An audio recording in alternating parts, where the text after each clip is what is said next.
Now, something that I don't talk about very much is that I was raised in the Mormon church. And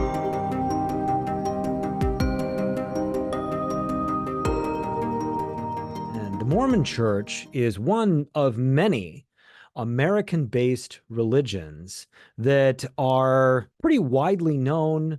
They have a very large following in the United States, and they have a very specific means by which of how the faith is practiced. It's a very hierarchical religion. And everybody who has left a faith like this walks out of that faith with a story. And it's no different than, say, Jehovah's Witness or First Baptist or many of these other groups that are very highly identified with a name. They're very in-group related. Now, when you're in one of these groups, it kind of feels good because you have a strong community surrounding you. You always have somebody to help you move, somebody to be there with you, somebody to pray with you, somebody to help you with a project. There's things for your children to do. And there's always something going on with the group. Now, when I'm doing work, and counseling, and coaching, the issue of faith always comes up because I ask people, what is your spiritual background? And people in general say, well, I just kind of expect, I'm more of a spiritual person than I am a religious person. I was raised Catholic. I was raised this or that.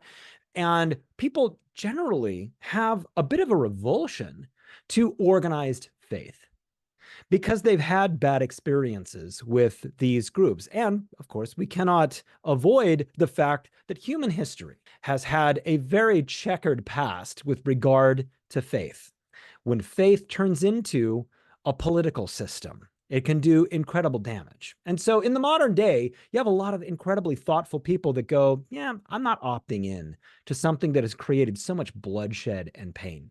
There is another problem that's associated with this, where people just simply walk away from the concept of spirituality because named religions have developed into groups that behave badly and quite literally hurt people in the millions. Spirituality is something that is different from organized faith, and it is incredibly important for people to have some sense of understanding where you are spiritually. This doesn't mean that you believe in God per se. It can mean that you are an agnostic. You can mean that you are somebody who just is a theist, not adhering to a specific Abrahamic, in general, perspective on what God is. And spirituality, practically for you, is something that should give you strength. It is something that should help you define what your values are inside. Your spirituality is something that should carry you through the wonderful times and the really hard times because you know who you are, you know what you are. You have a practice that is regular where you're checking in to your very spirit and the inside of you and how you connect to something that is eternal, that is beyond you. It's a very important thing to do.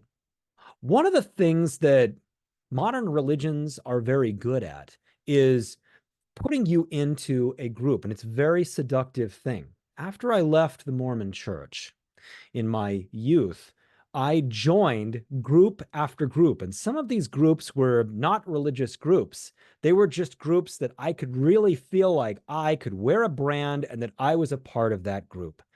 And it was this group, it was this church, it was that thing. And as much as the spirituality was important, so was the community with other people. But you find over time that community is very messy. And oftentimes the community turns out to not be what you thought it was, because everybody kind of has to believe a certain ideal. Now, when you are looking at your own spirituality, there are some really fantastic practices that people can do together.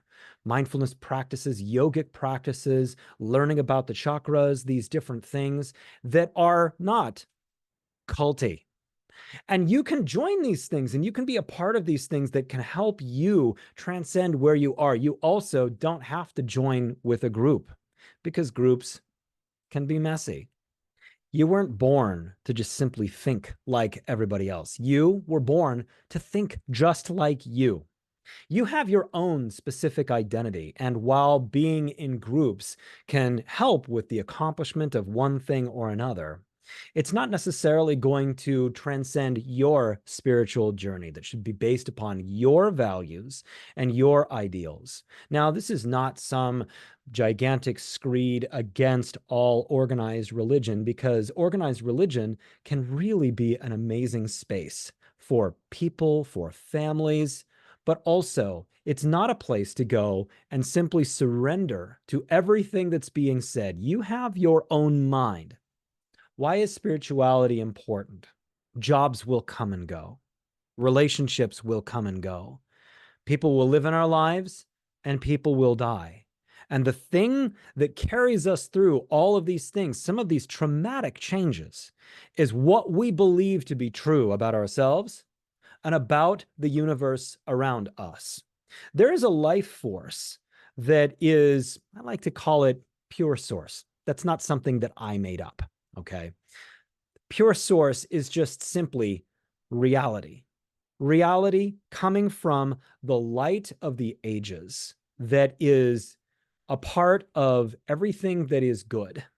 And when you breathe in the life force of all that is good, all that is pure, all that is absolutely ageless about you and about me and about everything, you become less fearful of the changes in your life and you become more confident in who it is that you are. And the more that you develop your spiritual self, when you know yourself, when you know your deepest and most pure form of yourself, you are going to function at a higher level. When you are acting based upon your values to the point where you don't even have to think about what your values are, you know what you need out of this thing, out of that thing, and you don't fear the end of something, the beginning of a different thing, or the end of an affiliation with a group. You become truly free.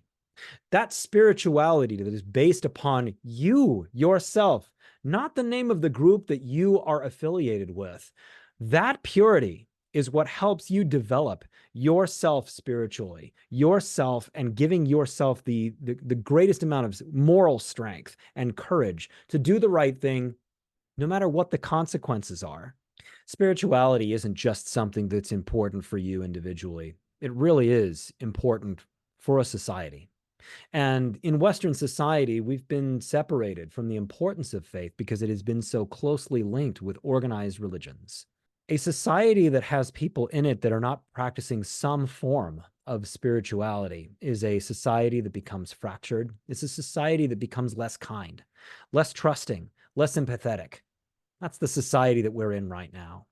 And with you and me practicing a pure form of spirituality where we come to understand more about ourselves every single day, where we're diving deep into our own meditative journeys, where we are diving deep into questioning what is us and what is the projection of what we thought that we were supposed to be, transcending things that just simply aren't true into purity.